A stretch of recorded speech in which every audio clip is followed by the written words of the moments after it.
यह कहानी उस हठी बालक की है जिसका भगवान में बिल्कुल विश्वास न था। इस छोटी सी उम्र में बच्चे को नास्तिक होते देख उसके पिता ने किसी विद्वान पंडित से इस विषय पर चर्चा करते हुए उनसे आग्रह किया कि वे बच्चे के मुख से किसी तरह भगवान का नाम बुलवाएं।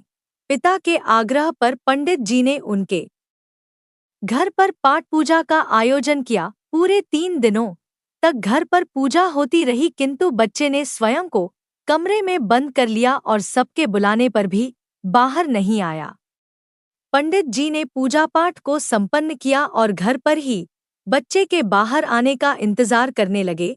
जैसे ही बच्चा अपने कमरे से बाहर आया, पंडित जी ने बच्चे के हाथ की कलाई को जोर से पकड़ लिया। पंडित जी ने बच्चे की कलाई को इतनी जोर से पकड़ा जिससे बच्चे को असहनीय दर्द हुआ और बच्चे के मुख से अनायास ही "हे राम मुझे बचाए" ये शब्द निकल गया। पंडित जी ने बच्चे का हाथ छोड़ते हुए बच्चे के पिता से कहा, आपके बच्चे ने भगवान का नाम लेना सीख लिया है। इसी बीच बच्चे ने कहा, आज तो मेरे मुख से यह नाम निकल गया है, आज के बाद ऐसा कभी नहीं होगा। इस पर पंडित जी ने बड़े ही विनम्र भाव से कहा, है पुत्र, अब तुम भविष्य में चाहे राम का नाम लो या नहीं, किंतु एक बात का ध्यान रखना, आज जो तुमने राम का नाम लिया है भूलकर भी इसकी कीमत मत लगाना, इस राम के नाम को कभी बेचना मत। ऐसा कहकर पंडित वहां से चले गए। कुछ दिनों पश्चात एक दुर्घटना में उस बच्चे की मृत्यु हो जाती है। मृत्यु पश्चात जब बच्चा यमराज के समक्ष जाता है तो यमराज चित्रगुप्त से कहते हैं, इस बच्चे के पाप और पुण्य बताए जाए।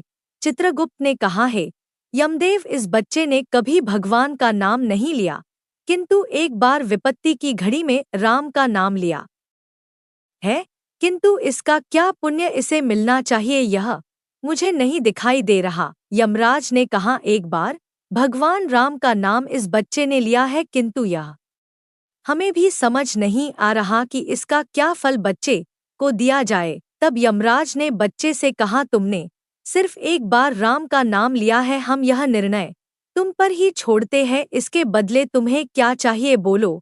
ऐसा सुनते ही बच्चे को अनायास ही उस पंडित जी की बात याद आ गई कि जब कभी भी तुम्हें इस राम के नाम की कीमत मिले तो इसे बेचना मत। ऐसा सोचते हुए बच्चे ने कहा, है यमराज, आप ही मुझे इसका फल प्रदान करें, मुझे समझ नहीं आ रहा। यमराज और चित्रगुप्त व्याकुल होकर अपने इस प्रश्न का उत्तर पाने के लिए बच्चे को साथ लेकर अपने रथ में सवार होकर ब्रह्मा जी के पास जा पहुँचे। ब्रह्मा जी को सारा वृतांत सुनाया। ऐसा सुन ब्रह्मा जी ने कहा, यह तो हमें भी समझ नहीं आ रहा कि एक बार राम नाम जपने पर बच्चे को क्या पुण्य मिलना चाहिए। अब ब्रह्मा जी भी यमराज, चित्रगुप्त और बच्चे सहित रथ में सवार होकर इस प्रश्न का उत्तर जानने भगवान शिव के पास जा पहुँचे। भगवान शिव भी एक बार राम नाम जपने के फल को लेकर उत्तर देने में थोड़े विचलित होने लगे। अंत में वे भी सभी के साथ रथ में बैठकर भगवान विष्णु के समक्ष जा पहुँचे और सभी ने भगवान विष्णु से पूछा, इस बच्चे ने एक बार राम का नाम लिया है, इसका इसे क्या पुण्य मिलना चाहिए। हम सभी थोड़े असमंजस में हैं।